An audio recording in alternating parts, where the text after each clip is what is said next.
Hello বন্ধুরা, good morning, শুভ সকাল।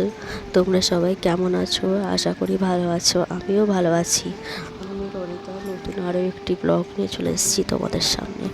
তো এখানে এখন বাজে সকাল 6:30। তো এখন আমি কাচতে চলে এসেছি এখানে জামা কাপড়গুলো। তো দেখতে পেয়েছো আমি একটা বড় গামলি নিয়েছি, কারণ বড় গামলিটা যে অনেক কিছু কাচার আছে, যে কারণে আমি বড় গামলিটা নিয়েছি। বালতিটাতেও হয়ে যেত, তো বালতিটাতে আর দিইনি, এই গামলিটাতে ছিল সামনে হাতের কাছে, তো গামলিটাতেই দিয়ে দিয়েছি। তো এখানে কাচবো, পেঁয়াজ কুচি করে রান্নাটা বসাবো। তো দেখতে পেয়েছি এখানে আমি ক্যাঁথা উড়িয়ে দিয়েছি। এই তো কদিন আগে আমি ক্যাঁথাগুলো কেচেছিলাম, তো আবার সেই ক্যাঁথাগুলোকে তুলে দিতে হয়েছে, কারণ ছেলেটার মধ্যে চা ফেলে দিয়েছিল, তো যে কারণে আমাকে এই দুটো কাজকে আবার বুড়িয়ে দিতে হয়েছে কাচার জন্য, চাদরটা ক্যাঁথাটা।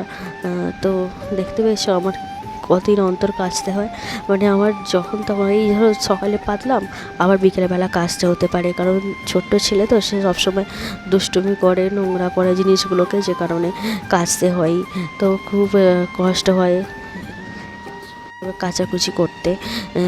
তো এই জানি এগুলো কাচতে গেলে তো আমার কে আবার জামা ছাড়া এছাড়া, কারণ আমার এই নাইটিটা যে পরে আছি সেটাও পুরো ভিজে যাবে আর হয়ে যাবে, তো ভালো লাগে না। আর এই যে বাসি জামা কাপড়ে যে কাচবো সেটা হয় না, তো ওই যেটা সকালে রাত্রিরে পরে থাকি সেটা বাসি জামা কাপড়টাকে কেচে দিই।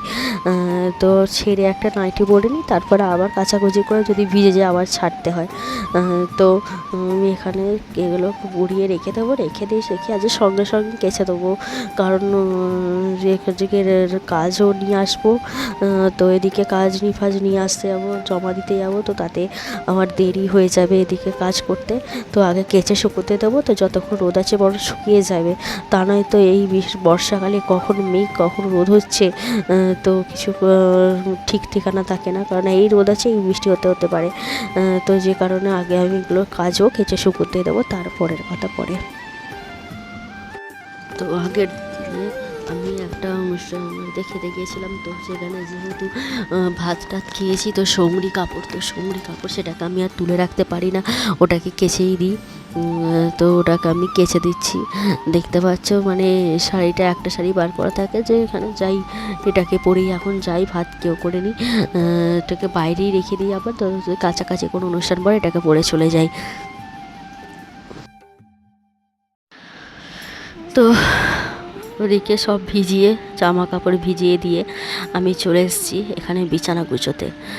তো তোমাদের দাদা ভাই আর আমার ছেলে দুজনে আজ বাজারে গেছে, তো আমি ভাবলাম আগে বিছানাটা এদিকটা তাড়াতাড়ি গুছিয়ে নিই, কারণ আমার ছেলে এসে গেলে আর এগুলো গুছোতে দেবে না, খাটে উঠেই এদিক ওদিক করবে, কিছুতেই নামবে না। আর ওকে নিয়ে খাট ছাড়া বা খাট গুছানো খুবই মুশকিল, কারণ ও বিছানা থেকে নামতে চাইবে না, গুছোতে দিতেও চাইবে না। তো আমার তো মনে হয় ওরা এসে গেছে, কারণ আমার গুছোনোর আগেই আমি বুঝতে পারছি বাইকের হর্ন দিচ্ছে, তো এসে গেছে। তো এসে গেছে মানেই তো আমার গেল, এই যে অর্ধেকটা গুছানো হয়েছে তা পুরোটা গুছোতে দেবে না, লন্ডভন্ড করে দেবে। তো চলে এসছে ওরা, মনে হয় তো ঢুকবেই, দেখতে হবে না, সেই আগে ও খাটে উঠবে। তো বাইরেই আছে, ও দিদুনকে বলছে যে জামাটা খুলে দাও, তো কেন যাই না, জামা পরতে চায় না। তো এখন তো বাইরেই আছে, জানি না কতক্ষণ বাইরে যাবে। তো দেখো চলে এসছে জামা খুলে, এখানে বলছে মা আমাকে ফোনটা চালিয়ে দাও, প্যান্টটা পরে আছে, কারণ আমি বলেছি মা প্যান্টটা খুলে দেবে না, কারণ আমি তো এদিকে ভিডিও বানাচ্ছি, তো প্যান্টটা খুলে না চলে এলে অসুবিধা হচ্ছে। তো প্যান্ট পরে এখন বিছানায় বসে টিভি দেখতে, ফোন দেখতে আরম্ভ করে দিয়েছে। তো আমি এদিকটা কেচে নিই, কাচাকুচি করে নিই, ততক্ষণ ফোন দেখছে। তো কাচাকুচি, কারণ ফোনের মুডও বেশিক্ষণ যে ফোন দেখে তা না, খানিক্ষণ ফোন দেখার পরে ও আবার চলে আসবে, এসে বলে মা আমায় খেতে দাও, তো মা আমার করো, তো কোনো কাজই করতে দেবে না। তো দেখো আমি এখানে ধোয়াধুয়ি করতে আরম্ভ করে দিয়েছি, যে বড় গামলিতে, আর এই বড়ো গামলিতে না জল ভর্তি করে ধুতে খুব ভালো লাগে, কারণ মনে হয় যেন পুকুরে আছে, পুকুর লাগে। তো সামনেই আমাদের একটা বড় দিঘি আছে, গেলে যাওয়া যায়, কিন্তু ভয় লাগে যদি পড়ে যায়, তো ওখানে যাই না, কাছে বাড়িতেই কেচে নিই। তো দেখো এটা থেকে কি পরিমাণ রং উঠেছে, এই ব্লু কালারগুলোতে না প্রচুর পরিমাণে রং ওঠে। এই জিনিস ব্লু কালারের কোনো জিনিসই না, কোনো শাড়ি বলো জামা বলো যে কোনো কিছু বলো বেশি দিন থাকে না, রঙটা নষ্ট হয়ে যায়। ব্লু কালারটা যেমন দেখতে সুন্দর সেরকম তাড়াতাড়ি পরিমাণে নষ্টও হয়ে যায়। আর আমার তো ব্লু কালার খুব ভালো লাগে, তো দাদা ভাইয়েরও ব্লু রঙটা খুব ভালো লাগে। তো দেখো আমি তো এখানে রান্না করে ফেলেছি, কোটাকুটির এগুলো ভিডিওগুলো তোমাদের সাথে শেয়ার করতে পারলাম না, কারণ সে ফোন নিয়েছিল। তো আমি এখানে যে অনেক কিছু রান্না করে ফেলেছি, কড়াই আলুর তরকারি করেছি, টকের ডাল করেছি, এদিকে করেছি শাক ভাজা আর পেঁয়াজি। তো এগুলো আমার আজকে খেতে ইচ্ছা গেছে খুব, ভাবলাম যা যেগুলোই করি। আর ছেলেকে একটা মাছ করে দিচ্ছি, কারণ ওই সব কিছু খাবে না, ও মাছ দিয়েই ভাত খেতে ভালোবাসে, ও মাছ পেলে আর কিছু চাই না। তো ওদিকে রান্না বান্না শেষ করে ফেলেছি, তো এগুলো ঝাঁটটা দিয়ে গ্যাসটা পুছে নিতে চলে এসেছি। তো এদিকের কাজটা আমার মিটেই যাবে। তো এদিকের কাজটা মিটে গেলে না এবার বাকি কাজগুলো ধীরে সুস্থে করা যায়। এই কাজগুলো না হলে যেন লাগে। আর আমি না একটু ওই দিকে কাজ করতে চলে গেলে এই গ্যাসটা পুছতেই ভুলে যাব। তো আগে গ্যাসটা পুছে নিচ্ছি, পুছে টুছে নিয়ে তারপরে বাকি সব কাজের দিকে যাব। কাজ বলতে তো প্রায় তো আমার সবই তো হয়ে গেছে, তো খালি ঘরটা পুছবো আর বাসন কোসনগুলো আছে মাজবো, কারণ আজকে আমার রান্না করতে প্রচুর দেরি হয়ে গেছে, তা প্রায় হয়ে গেছে 11:30 12টা। তো এই এত বেলা হয়ে গেছে মানেই তো বুঝতে পারছো, তোমাদের করে বলেছি যে বেলা হয়ে গেলে আমার শাশুড়ি আর কোনো কাজে হাত দেবে না, তো আমাকেই আজকে সব কাজ করতে হবে। আর দেখো আমি নাইটিটা ছেড়ে ফেলেছি, কারণ ওই নাইটিটা ভিজে গেছিলো।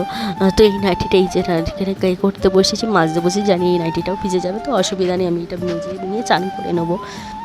তো আজকে দেখতে পেয়েছো কতগুলো বাসন পড়ছে, মানে বাসন বলতে দুপুর সকালে খাওয়ার বাসনগুলো মা মেজে নিয়েছে, তো বেশি কিছু ছিল না তখন। তো এখন তো এই বাসনগুলো আছে, প্রেশার কুকার আছে, কড়া আছে, তো বেশিরভাগই বাসনটাই আছে। তো আমি ওদিকের ছোটো ছোটোগুলো আগে মেজে নিয়েছি, তারপরে কড়া টড়াগুলো মাজবো।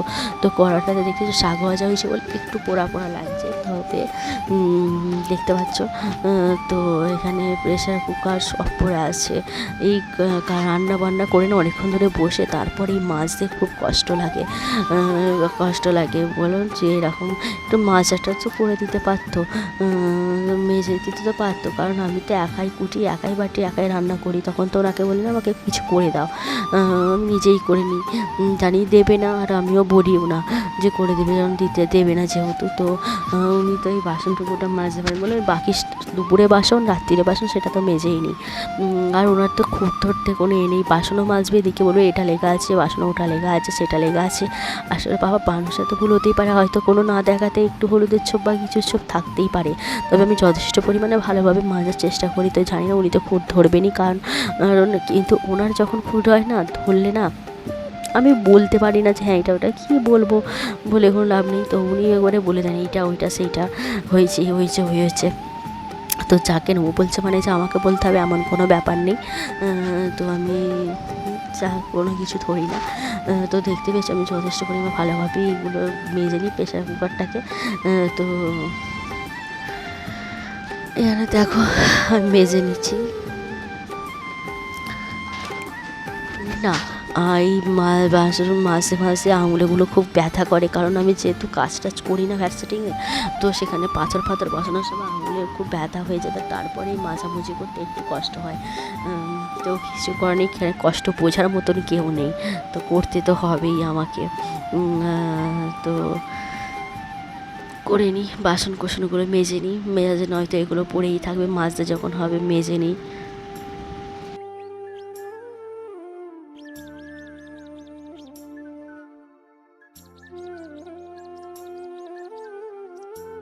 আর হ্যাঁ, আজকে বিকেলবেলা আমরা এক জায়গায় যাব, তো কোথায় যাচ্ছি তোমরা দেখতে হলে পুরো ভিডিওটা দেখো। আমরা কোথায় যাচ্ছি আজকে দেখো, আজকে দারুণ সুন্দর একটা জায়গা, মানে সুন্দর জায়গা বলতে একটা জিনিস দেখতে যাব। তো দেখি, আর তোমাদের দাদাভাইকে বলেছি যে কাজ যেতে হবে না, আজকে আমাকে নিয়ে যাবে। বলেছে আচ্ছা ঠিক আছে নিয়ে যাবো। আর হ্যাঁ, এই কড়াটা দেখেছো কি ছোপ হয়ে আছে, তো উনিতে এত পিটপিটে এত বোঝেন, তো এইটুকুনটা বোঝেন না যে এটাতে বাদাম ভেজেছিলেন আগের দিনে, তো বাদামটা ভেজে নুন দিয়ে ভেজেছিল, তো ওটা উচিত ছিল ওটা নুন দিয়ে ভাজার পরে নুনটাকে ঢেলে রেখে সেটাকে ধুয়ে মুছে কড়াটাকে রেখে দেয়, তো উনি তা করেনি, ভেজে নিয়ে উঠে পড়েছেন। তো সে নুনগুলো না ওর গায়ে লেগে না এরকম ফুটে গেছে, তো এগুলো তোলা তো কিছুতেই যাচ্ছে না, জানি না কী করে কবে উঠবো, অনেক উঠছেই না। আগের বারে ওরকম করেছিল, আবার এরকম নেই ওনার, তো বুঝেছিল এগুলোকে কড়াটাকে ভালো করে ধুয়ে রাখা, যে নুনটা দিয়ে রাখা যায় না কড়াতে। তো ওরা তো কিছু বলা যাবে না, তো সহ্য করতে হবে। আমার হলে তো আমার বাড়ি মাথায় করে ফেলতো। তো যাই হোক, আমি এখানে চলে এসেছি পোছাপুছি করতে। তো এই ঘরের ভেতর দেখেছি সাদা সাদা সাদা সাদা এগুলো না, ছেলেরা থার্মোকলগুলোকে নিয়ে এসে এখানে ছড়াছড়ি করে। তো তোমাদের ঘরে বলেছিলাম একটা জায়গায় যাব, তো দেখো কোথায় এসেছি, জলযাত্রী দেখতে, শ্রাবণ মাসে তারকেশ্বরের জলযাত্রী দর্শন করতে। তো আমি তো এর একটা পুরো লং ভিডিও তোমাদের করে দেবো এই জলযাত্রী দর্শনে, তোমরা দেখো। আর তো আমার তো দেখতে খুবই ভালো লাগে। তো এটা হচ্ছে প্রথম সপ্তাহ, আমি দ্বিতীয় সপ্তাহ সপ্তাহে যাব। তো তোমাদের সাথে শেয়ার করব সেগুলো সবই। তো তোমরা ওই ভিডিওটা দেখতে হবে। আর এখানে দেখো দুটো ছোট্ট বাচ্চা আছে দুটোতে। তো উনি দুজনকে নিয়ে যাচ্ছেন, হয়তো কোনো মানত টানত আছে। দুটো বাচ্চাকে খুব কিউট লাগছিল। তো এরকম আরও অনেক কিছু সুন্দর সুন্দর দৃশ্য এখানে দেখতে পাওয়া যাবে। তো সবটাই তোমাদের সঙ্গে শেয়ার করব। তো এখনকার মতো ভিডিওটা এখানে শেষ করছি। টাটা, দেখা হচ্ছে নেক্সট ব্লগে।